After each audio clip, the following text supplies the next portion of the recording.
Hi guys, કેમ છો બધા? મજામાં? સંગીતાની યુટ્યુબ ચેનલમાં તમે બધાનું સ્વાગત કરીએ છીએ અમદાવાદથી. બસ મારો બ્લોગ તમને ગમે તો લાઈક સબસ્ક્રાઈબ કરતા રહેજો. બસ અત્યારે ચા પી બેઠા છે. 6 વાગી ગયા છે. ચા પી લીધી છે અને અમારી સોનું તમને બતાવીએ.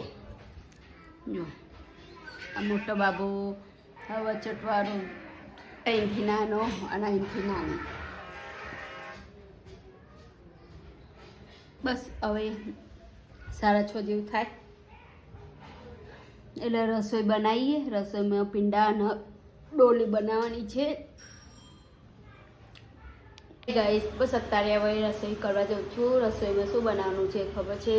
આજે બનાવવાનું છે પીંડા અને ડોલી. બે વસ્તુ બનાવવાનું છે કે બે વસ્તુ કેવો થાય છે ખબર છે?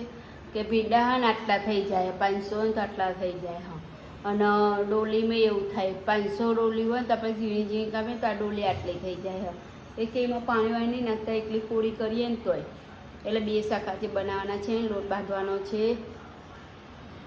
બનતા. કેમ કે તો એટલો થાક લાગ્યો ને, જોરદાર લાગ્યો. કપડાં એટલા હતા, જોરદાર કપડાં હતા આજ તો. બોલો, 12 મૂકેલા હું કહી ગયા આજ તો સારું બે જશે.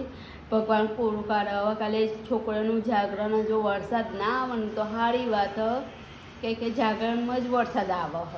અને 2 દિવસે કોરું કાઢે. કાલે નાની છોકરીઓનો છેલ્લો દિવસ હતો તે સારુંથી વરસાદ નહીં આવ્યો.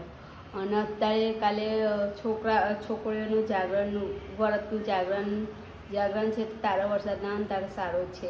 આઈસ તમે જોઈ શકો છો. અહીંયા ભીંડાનું શાક થઈ ગયું છે. અહીંયા લોટ બાંધીને મૂક્યો છે.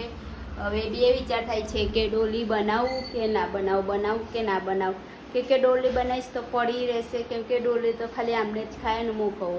પણ મને અત્યારે થોડી તકલીફ જેવું એટલે હું નહીં ખાતી ડોલી. બસ અત્યારે આ ભીંડા થાય છે, તમે જોઈ શકો છો.